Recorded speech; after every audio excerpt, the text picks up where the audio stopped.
Bismillahirrahmanirrahim. Alhamdulillah, salatu wassalamu ala Rasulillah Nabiyyina Muhammad ibn Abdullah wa ala alihi wa sahbihi ajma'in, amma ba'd. Kita mesti ke hadis pasal ke-11, sembahyang orang musafir.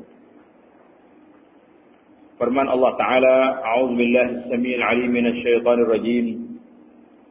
وَإِذَا ضَرَبْتُمْ فِي الْأَرْضِ فَلَيْسَ عَلَيْكُمْ جُنَاحٌ أَن تَقْصُرُوا مِنَ الصَّلَاةِ إِنْ خِفْتُمْ أَن يَفْتِنَكُمُ الَّذِينَ كَفَرُوا.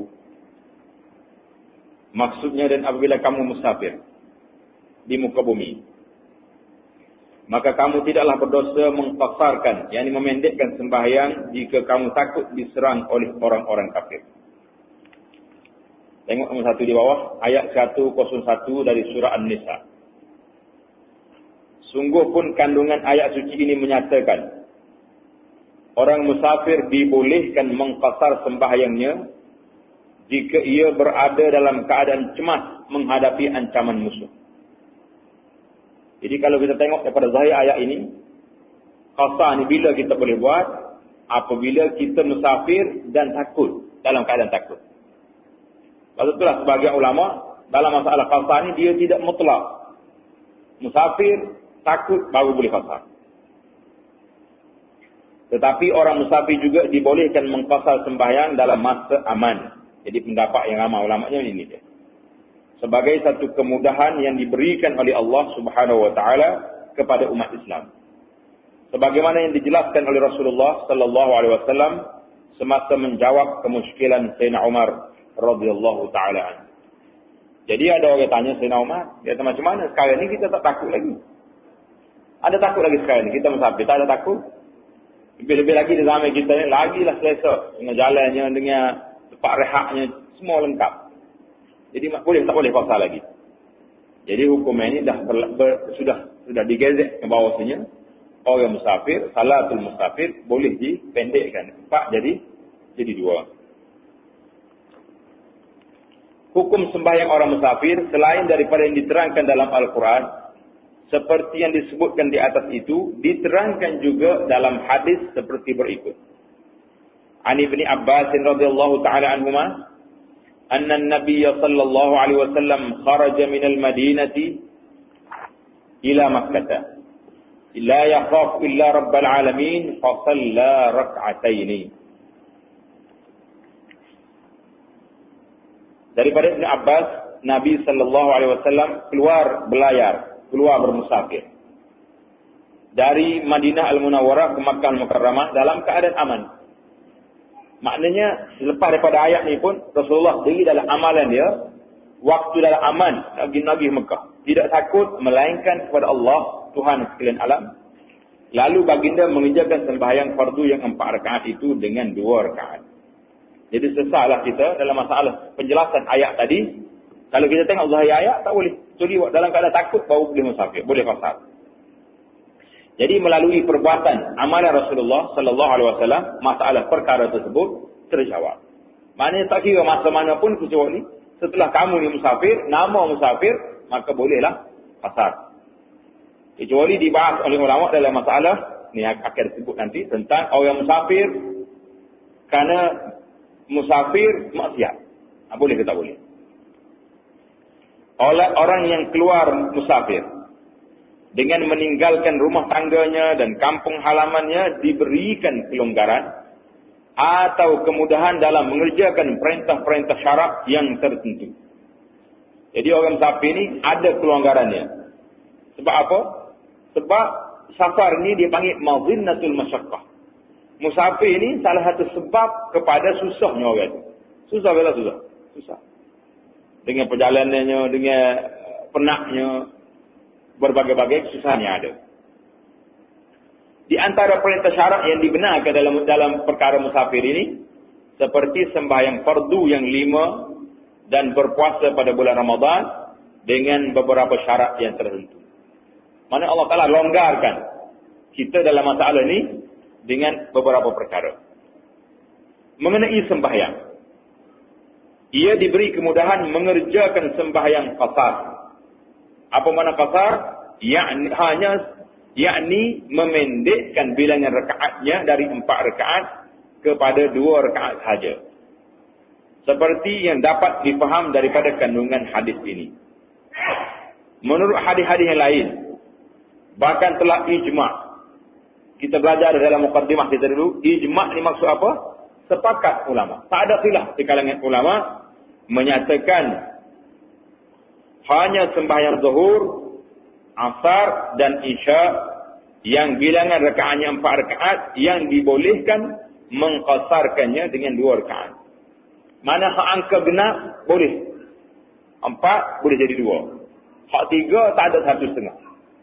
Jadi kalau tidak 1/2 nak macam mana nak sembahyang 1/2? Tak boleh. Sembahyang maghrib tetap tidak berubah 3 rakaat. Demikian juga sembahyang subuh 2 rakaat. Jadi kalau subuh qasar pula jadi sembahyang witir lah dia. Tinggal 1. Menurut Imam Asy-Syafi'i, kita dah bagi tahu dah dulu, nama apa Imam kita Asy-Syafi'i? Nama dia Muhammad bin Idris. Imam Asy-Syafi'i nama dia Muhammad bin Idris Asy-Syafi'i. Syafi'i itu ambil daripada nama tuk dia, gelaran dia. Jadi Syafi'i. Jadi mari ke zaman kita sekarang ni, Syafi'i itu jadi imam dah. Tak apalah. Macam Al-Ghazali juga. Imam Asy-Syafi'i rahimahullahu ta'ala, sembahyang qasar bukanlah suatu perkara yang wajib, tetapi satu kemudahan rukhsah bagi orang yang musafir. Dan kemudahan yang telah diberikan oleh Allah Ta'ala itu eloklah dilakukan. Jadi kemudahan kita ni, qasar ni satu sedekah. Sadaqatun tasaddaqallah. Satu sedekah yang Allah Ta'ala bagi kepada kita. Kenapa kita tak nak buat? Sedekah saya bagi, nak ambil. Satu pelanggaran. Dalam pada itu katanya lagi, jika ada yang tidak mengqasarkan sembahyangnya dalam masa musafir, maka sembahyangnya itu sah juga. Jadi tidak kata sembahyang tak sah, sah salat. Demikian kesimpulan masalah ini menurut huraian Imam Asy-Syafi'i rahimahullahu ta'ala. Jelasnya, orang musafir diberi rukhsah oleh Allah Ta'ala dalam mengerjakan perintah-perintah syarak yang tertentu. Ia dibenarkan mengqasarkan sembahyangnya, dan ia juga kalau musafir dalam bulan Ramadan dibenarkan meninggalkan puasanya, kemudian mengqada puasanya itu pada masa yang lain. Jadi kalau kita musafir dibenarkan buka puasa. Kalau kita nak puasa juga tak jadi kesalahan, sah puasa kita. Terutamanya di zaman tidak ada masalah sekarang ni. Musafir ni dalam airconnya tak ada panah apa. Sebabnya nak buka tu sebenarnya nak qada tu masalah. Nak qada balik. Berat. Rukhsah ini, rukhsah itu mana kelonggaran. Rukhsah mana apa? Kelonggaran. Itu lebih afdal diamalkan. Maknanya kalau kita ambil rukhsah yang diberi ini lebih afdal diamalkan. Kerana ia bukan sahaja dibenarkan, bahkan diradai oleh Allah Subhanahu wa taala. Tuhan radha. Ini diterangkan dalam hadis yang berikut. Ani bin Umar radhiyallahu taala anhuma qala. Qala Rasulullah sallallahu alaihi wasallam, "Inna Allah yuhibbu an tu'ta rukhasuhu kama yakrahu an tu'ta ma'siyatuh." Rawahu Imam Ahmad. Dari Abdullah bin Umar katanya, Rasulullah sallallahu alaihi wasallam bersabda, sesungguhnya Allah suka, yakni Allah ridha supaya rukhsah-rukhsah, kelonggaran-kelonggaran yang diberikannya itu diamalkan. Sebagaimana ia tidak suka perkara-perkara maksiat dilakukan. Mana aku bagi kelonggaran kamu? Boleh jamak, boleh qasar, kamu tak ambil. Kamu pergi ambil maksiat, tak saya dulu. Itu maksiat. Jadi ambillah kelonggaran, sedekah yang Allah SWT bagi kepada kita ni. Rawahu Imam Ahmad. Wa fi riwayatin kama yuhibbu an tu'ta azaimuhu. Menurut riwayat lain bahawa Allah Subhanahu wa taala suka supaya rukhsah-rukhsah yang diberikannya diamalkan sebagaimana ia suka supaya perintah-perintahnya diberati, yakni diamalkan. Rukhsah ni kita amal sebagaimana kita amal perintah. Hadis ini hadis sahih menurut Ibnu Khuzaimah dan Ibnu Hibban. Kandungannya menerangkan tentang rukhsah dan azimah. Apa dia makna rukhsah? Semua tu bahasa Arab lah kau. Jadi kita belajar. Belajar dan kita ingat istilah. Kalau istilah Inggeris kita boleh ingat. Istilah tu istilah ni. Kenapa kita tak nak ingat istilah agama yang ada dalam kitab-kitab kita? Rukhsah artinya satu hukum syarak yang memberi kemudahan atau kelonggaran untuk mengerjakan satu hukum syarak yang berat. Jelas pada kita apa makna rukhsah? Rukhsah ni satu kelonggaran atau satu kemudahan yang Allah Ta'ala beri supaya kita kerjakan satu hukum syarak yang berat. Diringankan. Rukhsah ini hanya diberikan kepada orang yang ada uzur syar'i seperti musafir. Orang musafir ini kira orang uzur. Kerana musafir ini susah. Sakit. Atau sedang menghadapi sesuatu kesukaran yang tak dapat dielak. Maknanya sakit, rukhsah juga. Banyak benda-benda kelonggaran bagi orang sakit. Kalaulah dia tak boleh guna air, dia boleh tayamum.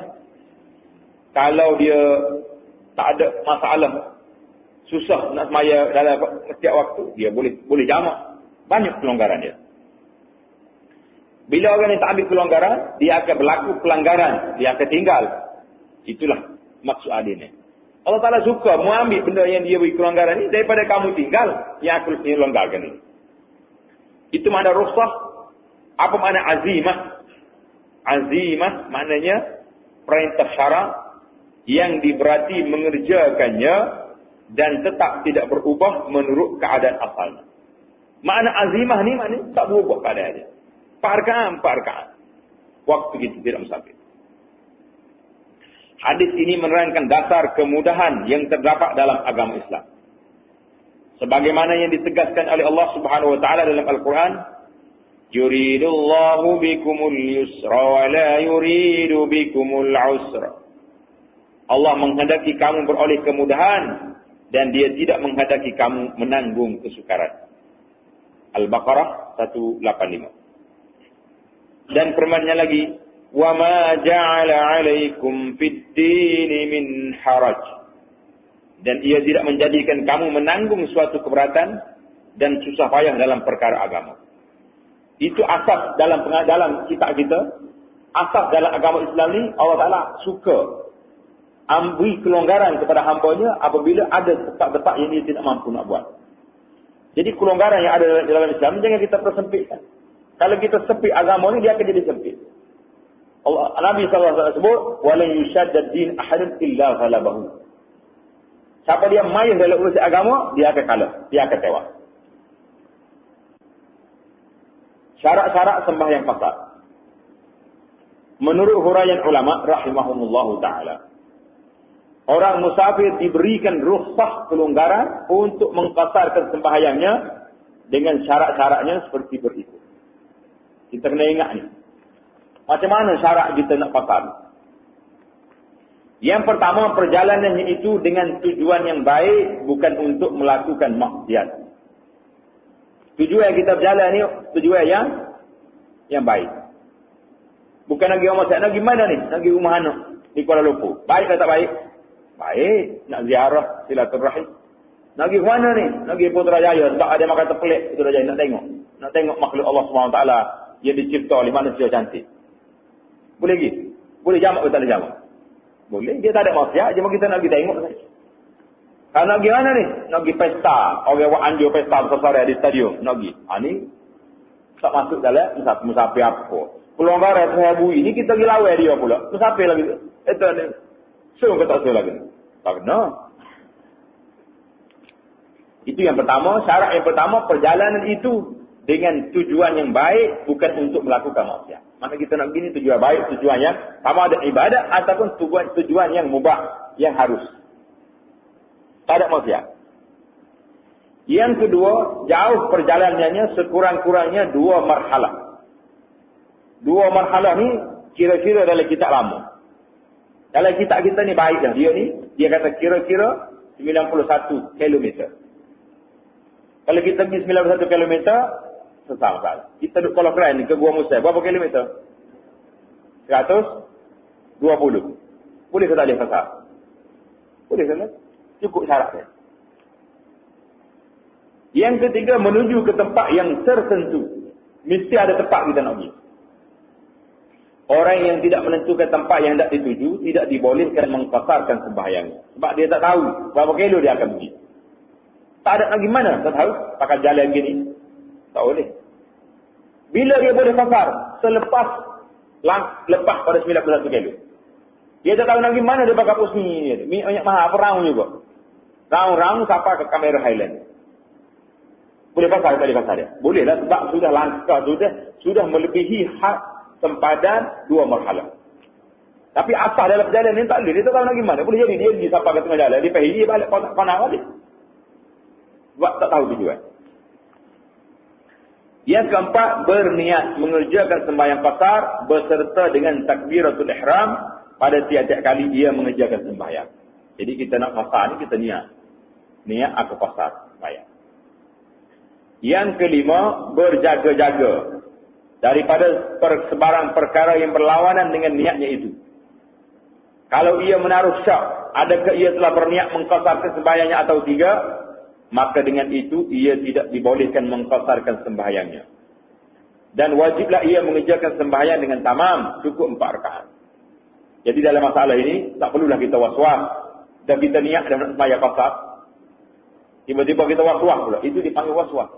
Was-was ni bahaya. Bahaya kata wahai was-was. Bahaya. Banyak perkara yang akan terganggu dengan sebab penyakit was-was. Semasa mengerjakan sembahyang qasar, dia tidak boleh berimamkan orang yang sembahyang tamam. Apa dia tamam? Sempurna, cukup 4 rakaat. Jadi kalau kita pergi sebuah masjid, kita tengok imam duduk sembahyang. Imam ni imam orang kampung, bukan orang musafir, tentu dia akan sembahyang 4. Jadi kalau kita ikut dia, kita kena sembahyang 4 juga. Tak boleh kata tak apa, sampai tengah jalan kita potong. Tak jadi. Sekalipun orang itu dalam perjalanan musafir, tak boleh. Kita kena ikut. Kalau kita ikut orang-orang tamam, orang sempurna, kita kena sempurnakan sembahyang kita. Yang ketujuh, mengetahui tentang hukum harusnya sembahyang qasar itu. Jika ia mengerjakannya dengan keadaan jahil, maka tidak sah sembahyangnya. Jadi, tak mengaji ni pakai nak payah ikut sih. Tak boleh. Dia kena ada syarat. Yang ke-8, masa musafir ni itu masih berterusan ketika ia mengerjakan sembahyang qasar. Maknanya belum sampai di rumah dia. Dalam sapi kita musafir. Jelas kita berapa perkara syarat nak qasar ni? Berapa perkara? 8 perkara. Jadi kalau ada 8 perkara ni, bolehlah kita qasar. Kali ni kita masuk pada masalah masa untuk berqasar. Lama mana kita boleh qasar? Dalam hadis yang berikut diterangkan bilangan hari yang dibenarkan melakukan sembahyang qasar. An Ibn Abbas radhiyallahu taala anhuma qala aqama an-nabiy sallallahu alaihi wasallam 19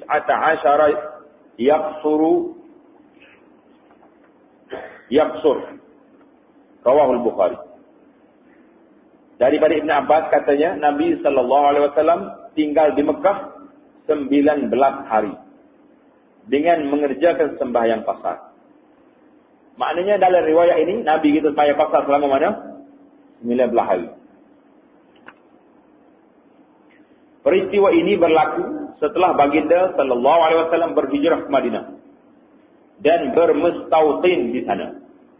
Kemudian pada tahun hijrah yang ke-8, tahun yang ke-8 hijrah, setelah Islam berkembang dan kuat, baginda berangkat ke Mekah bersama-sama kira-kira 10,000 dari tentera Islam dan berjaya menguasai tanah suci itu secara aman. Maknanya Nabi SAW pada tahun pembukaan kota Mekah. Kota Mekah ni bila? Tahun 8 hijrah. Kita kena ingat selalu. Ingat sentiasa susunan tahun. Start daripada hijrah. Badar, Uhud, Ahzab. Tahun-tahun kena ingat. Barulah kita bila kita dengar cerita, kita tahu susunan kedudukan dia. Jadi dalam tahun Nabi kita, pembukaan kota Mekah ni apa jadi? Dalam masa inilah baginda tinggal di Mekah selama 19 hari mengerjakan sembahyang qasar seperti yang tersebut dalam hadis ini. Kerana baginda sallallahu alaihi wasallam dalam keadaan musafir Dan sesudah itu baginda kembali ke Madinah, tempat mustautinnya yang baru.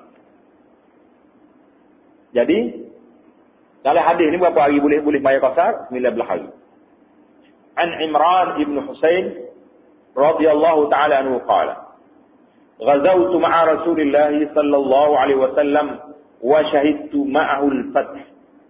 Fa aqama bi Makkah 18 lailah la yusalli illa rak'atain fa yaqulu ya ahlal balad sallu arba'a fa inna qaumun safar." Rawahu Abu Dawud.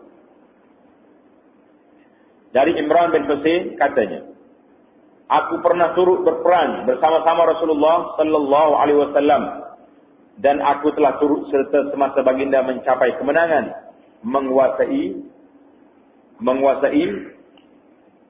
Mekah.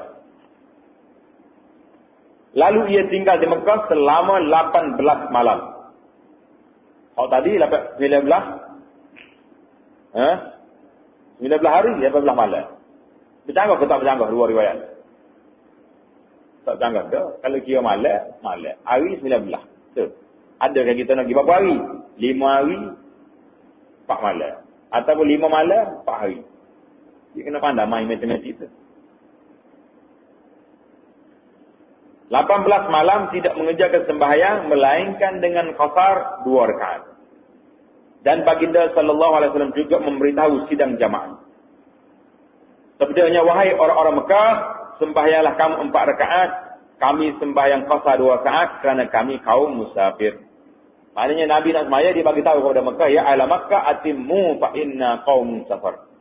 Penduduk Mekah, lepas kami sembahyang 2 rakaat ni bagi salam, kalau kamu tambah 2 lagi cukup 4. Kerana kami orang musafir, kamu orang tak musafir. Menurut Imam Asy-Syafi'i rahimahullahu ta'ala, orang musafir dibolehkan mengerjakan sembahyang qasar selama 18 hari saja. Dan selepas itu, hendaklah dia mengerjakan sembahyang dengan tamam, cukup bilangan rakaatnya seperti biasa. Sebaliknya, kalau ia berniat hendak bermukim, tinggal menetap di suatu tempat selama 4 hari, selain daripada hari masuk dan hari keluar, maka selepas itu ia tidak dikira sebagai orang musafir dan tidak dibolehkan mengqasarkan sembahyang. Di sini ada sedikit kekeliruan. Jadi kalau kita ni orang musafir, nak pergi Kuala Lumpur. Bila saat kita niat, janji dah dengan anak, nak pergi berapa hari di Kuala Lumpur ni? Seminggu rumah dia. Siapa di Kuala Lumpur, boleh qasar lagi ke tak boleh qasar? Boleh ke tak boleh?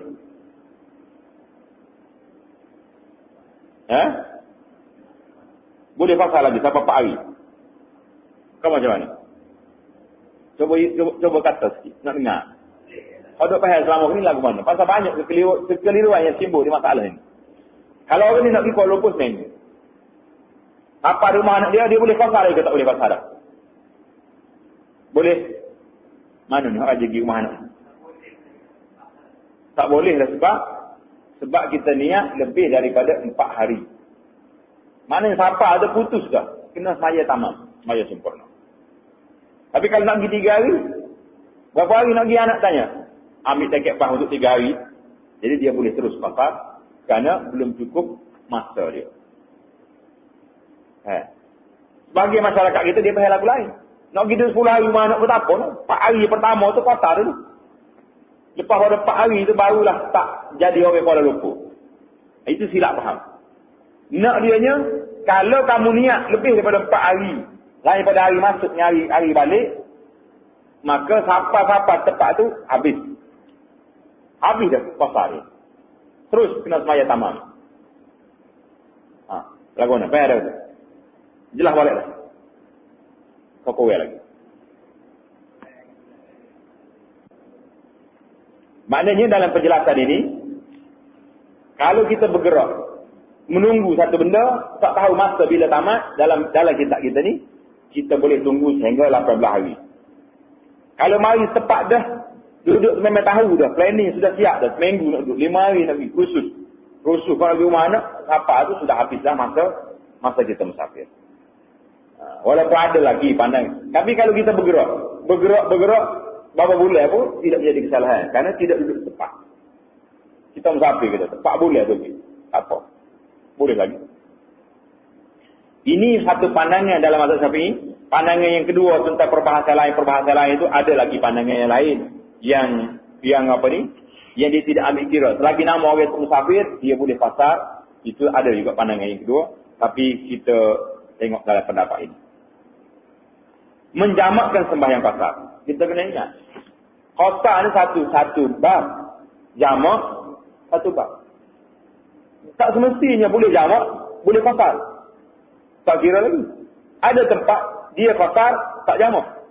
Nampak? Orang musafir juga diberi rukhsah, kelonggaran, menjamakkan. Apa makna menjamakkan? Mengumpulkan. Sembahyang qasarnya dengan jamak takdim. Jamak takdim ni maknanya semaya hak akhir dari awal waktu. Atau jamak takhir, melewatkan waktu yang pertama ke dalam waktu yang kedua. Tolaklah ke belakang. Ini diterangkan dalam hadis yang berikut. An Anas bin Malik radhiyallahu ta'ala anhu qala, kana an-nabiy sallallahu alaihi wasallam idza irtahala qabla an yazigha asy-syamsu أخر الظهر إلى وقت العصر ثم نزل فجمع بينهما فإن زاغت الشمس قبل أن يرتحلا صلى الظهر ثم ركب رواه البخاري ومسلم. Biasanya Nabi SAW dalam masa musafir, apabila baginda berangkat sebelum gelincir matahari. Maknanya sebelum masuk zuhur, dia bertolak pukul 10 pagi, pukul 11 pagi. Ia menangguhkan sembahyang zuhur hingga waktu asar. Mana kita tolak pukul 10 pagi. Jadi kita tak berhenti lah masuk waktu zuhur tu terus. Sehinggalah berhenti petang kali jamak takhir zuhur dengan asar.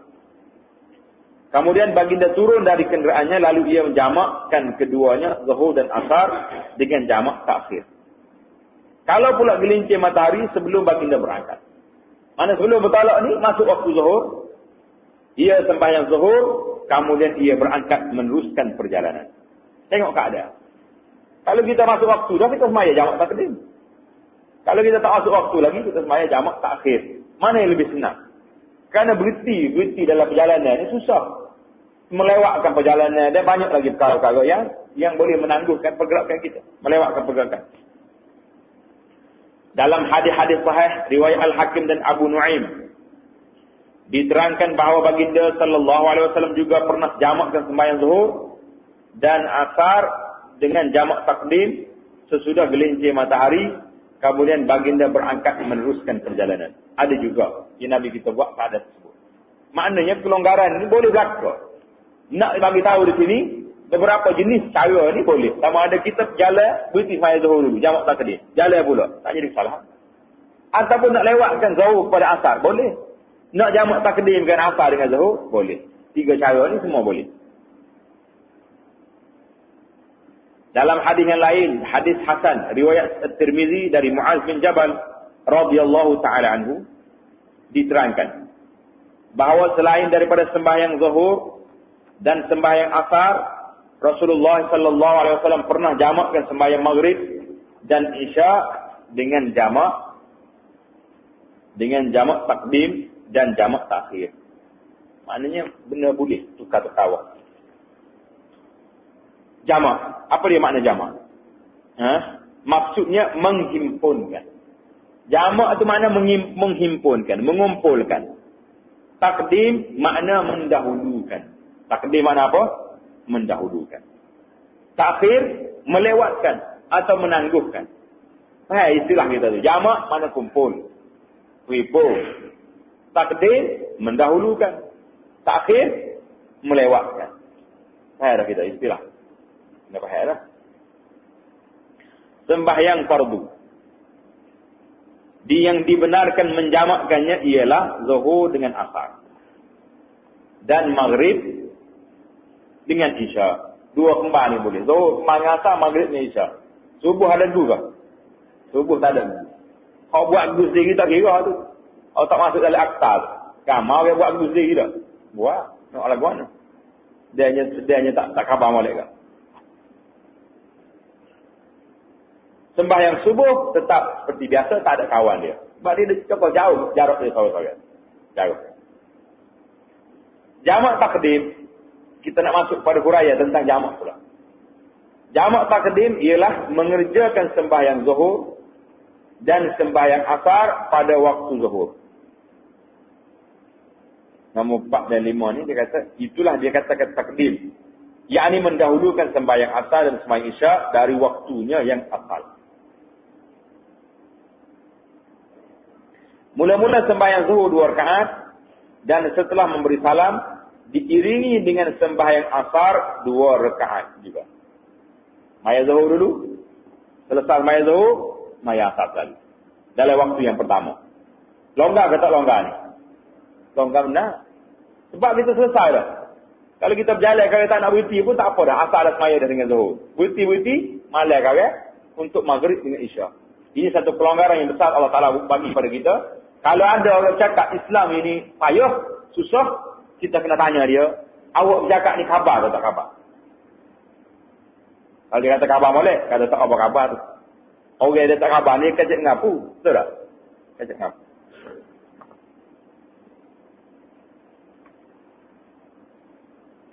Sembahyang jamak takdim mengenai maghrib dan isya pula ialah mengerjakan sembahyang maghrib dan sembahyang isya pada waktu maghrib. Mula-mula mengerjakan sembahyang maghrib 3 rakaat seperti biasa kerana ia tidak boleh dipasarkan. Dan setelah memberi salam diiringi dengan sembahyang isya 2 rakaat. Sembahyang maghrib dulu, bagi salam, sambung dengan isya. Jamak takhir pula macam mana? Jamak takhir pula ialah mengerjakan sembahyang zuhur dan sembahyang asar pada waktu asar. Zuhur tolak maghrib maya dalam waktu asar. Lewatkan dia. Dan mengerjakan sembahyang maghrib dan sembahyang isya dalam waktu isya. Cara mengerjakannya, mula-mula sembahyang zuhur. Kemudian diiringi dengan asar. Demikian juga halnya maghrib dan isya. Tartib yang demikian wajib hukumnya semasa mengerjakan jamak takdim dan sunat pada jamak takhir. Jelas kata jelas. Kalau kita jamak takdim, mesti ikut tartib. Semaya zuhur dulu, baru semaya asar. Semaya maghrib dulu, baru semaya isya. Dia panggil zuhur dengan asar ni, tuai waktu. Tuai rumah dia, tak boleh ikut orang lain. Tapi kalau jamak takhir, kita boleh pilih. Semaya asar dulu, baru semaya zuhur. Boleh. Semaya isya dulu, baru semaya maghrib. Ataupun ikut tartib. Maghrib, isya, zuhur, asar. Dua-dua boleh. Jelas tak jelas? Jamak takdim, ikut tartib. Jamak takhir, sunat tartib. Tukar boleh? Boleh. Itu kelebihan dia. Berbeza di antara jamak takdim dengan jamak takhir. Syarat-syarat jamak takdim. Apa dia syarat dia pula? Menurut huraian ulama rahimahumullahu ta'ala, syarat-syarat jamak takdim seperti berikut. Yang pertama, mengerjakan lebih dahulu sembahyang yang pertama. Kerana waktu itu ialah waktu sembahyang yang pertama. Waktu dia ni, waktu zuhur atau waktu maghrib. Kalau ia mendahulukan sembahyang asar sebelum sembahyang zuhur, tidak sah sembahyangnya. Demikian juga halnya kalau ia mendahulukan sembahyang isya sebelum sembahyang maghrib. Tak sah. Dalam jamak takdim, tak boleh kena tartib. Syarat yang kedua, berniat menjamakkan sembahyangnya pada sembahyang yang pertama. Jadi dalam kita sembahyang zuhur tadi, kita kena niat, nak tarik asar, mari ke dalam waktu kita. Pasal tu dia ada kena niat, dia ada connecting, ada hubungan di antara zuhur dengan asar, mari. Asar dengan zuhur. Dan tengah kita sembahyang zuhur, kita niat saja aku jamak asar dalam waktu zuhur, mana kita tarik dia mari tu. Tengah sembahyang maghrib, kita niat saja aku tarik sembahyang isya masuk dalam waktu. Niat jamak. Saja aku jamakkan isya, jamak takdim dalam waktu maghrib. Di mana-mana tempat. Kalau sembahyang, kita boleh niat. Yang ketiga, mengerjakan kedua-dua sembahyang itu berturut-turut. Mengerjakan sembahyang ini berturut-turut. Mana lepas sembahyang zuhur,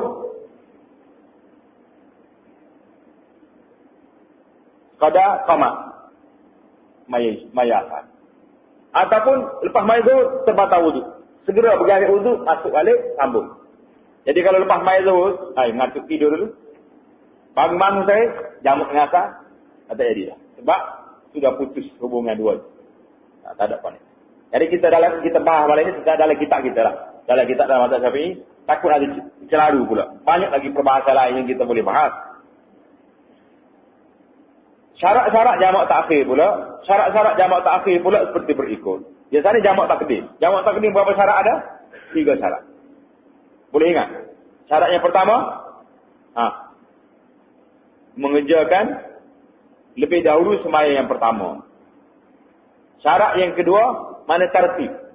Syarat yang kedua, niat. Jamak waktu yang kedua ke dalam waktu yang pertama. Syarat yang ketiga, tartib berturut-turut. Tak boleh tangguh dulu pergi tidur, lu bangun, jamak saya dia. Wadah? Jelas? Saya kata, kita musafir selalu ni. Ya. Masalah jamak pada hari Jumaat. Jadi mengikut dalam mazhabnya dia kata boleh kita jamak, tapi dalam mazhab jumhur yang mengatakan Jumaat ni satu semaya yang mustaqil, yang tersendiri, jadi tak boleh kita jamak dengan asar.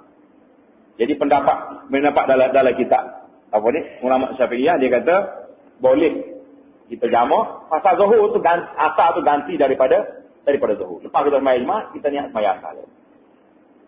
Jadi tapi yang baiknya keluar daripada khilaf ulama, kerana khilaf ni khilaf berat juga. Khilaf ni khilaf berat juga. Kalau kita nak sembahyang Jumaat, sembahyang Jumaat.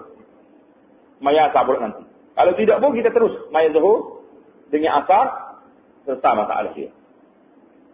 Jelas masalah. Terutamanya kalau orang musafir hari Jumaat.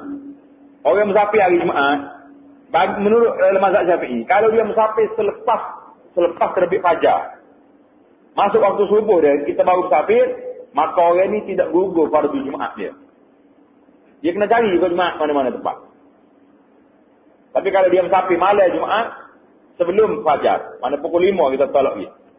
Jadi gugurlah fardu Jumaat hari tersebut, dia bebas sama ada nak sembahyang Jumaat ataupun dia pilih sembahyang zuhur qasar. Nampak? Kalau tidak, masalah dalam kitab kita. Hari Jumaat, kalau musafir, lepas pada masuk subuh. Syaratnya lepas subuh. Jadi kalau nak musafir juga hari Jumaat, urus keluar daripada khilaf ni, kita pergi sebelum subuh. Siap barang-barang malam tu, subuh pukul 5.40, pukul 5 pagi kita tolak pergi sembahyang subuh ni. Orang jalan orang muslim, salah masalah kita. Jadi gugurlah Jumaat. Gugur fardu Jumaat ke atas orang itu pada hari tersebut. Ini syarat jamak takhir pula. Itu syarat jamak takdim, jelaskan kita. Syarat jamak takhir pula seperti berikut. Pertama, berniat menjamakkan sembahyang sebelum luput waktu sembahyang yang pertama. Laguan sahabat. Kalau kita nak takhir, nak lewatkan zuhur, sembahyang dalam waktu asar. Bagaimana cara dia? Sebelum habis waktu zuhur, kita kena niat bahawa aku lewatkan sembahyang zuhur ni dalam waktu asar. Kerana kalau tidak, habis waktu zuhur, kita tak tahu. Nak gimana waktu? Boleh jadi orang tinggal sembahyang. Tapi kalau sudah ada niat, mana kita tahulah sembahyang dia ni dilewatkan ke waktu yang kedua. Misalnya, semasa hendak mengerjakan sembahyang zuhur, bersama-sama sembahyang asar dengan jamak takhir. Hendaklah ia berniat menjamakkan sembahyangnya pada waktu zuhur. Niat sembahyangnya pada waktu zuhur, pada saat yang mencukupi untuk mengerjakan sembahyang zuhur. Maknanya sebelum habis waktu zuhur, kita kena niat waktu zuhur waktu ni, sembahyang zuhur ni, kita lewatkan masuk pada waktu asar. Kalau ia berniat semasa waktu zuhur hampir luput sehingga tidak mencukupi bagi sembahyang zuhur, maka ia dikira berdosa dan sembahyang zuhurnya itu adalah diqada. Jadi kena ingatlah, mana sudah ada niat, sudah ada azam dalam diri dia, bukan nak tinggal sembahyang zuhur, tapi zuhur ni dilewatkan kepada waktu asar. Mana ada kira-kira. Dia panggil ada kira-kira. Syarat yang kedua, berkekalan masa musafirnya sehingga selesai sembahyang yang kedua. Yakni, sembahyang asar. Jika jamak takhir itu di antara sembahyang zuhur dengan asar, atau sehingga selesai sembahyang isya, jika jamak takhir itu di antara sembahyang maghrib dan isya. Maknanya, kalau kita tengah sembahyang, sudah sembahyang zuhur, nak sembahyang asar, tiba-tiba sapa dari rumah kita. Sapa dari rumah kita. Apa yang jadi? Tak boleh lagi kita kasar asar tadi. Kena sembahyang jamak. Kena sembahyang tamam. Jamak juga, tapi sudah gugur sembahyang. Sembahyang mana? Sembahyang kasar dia. Kerana dia sudah sampai di kampung dia. Pasal tu dia kata, berkekalan masa musafirnya sehingga selesai sembahyang yang kedua. Yakni, sembahyang asar. Jika jamak terakhir itu, di antara asar, sembahyang zuhur dengan asar.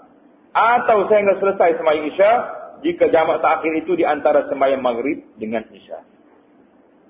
Jelas lagi kita dah. Maknanya kita kena sembahyang jamak ni sebelum sampai ke rumah kita. Kalau kita tak nak berhenti sembahyang, sampai-sampai rumah baru nak sembahyang, maka sembahyang kita dengan sempurna, dengan tamam. Yang dua balik semula jadi 4. Jelas dah kita. InsyaAllah ta'ala sembahyang musafir. Tamatlah kita malam ni tentang sembahyang musafir. Kita akan masuk pula ke dalam bab doa yang berhubung dengan orang musafir. Ini penting. Kalau kita tak belajar doa berhubung musafir ni, kita akan jadi baca satu kali. Baca doa-doa yang tidak maksur daripada Nabi SAW. Sedangkan hak Nabi ajar sudah ada di hadapan kita.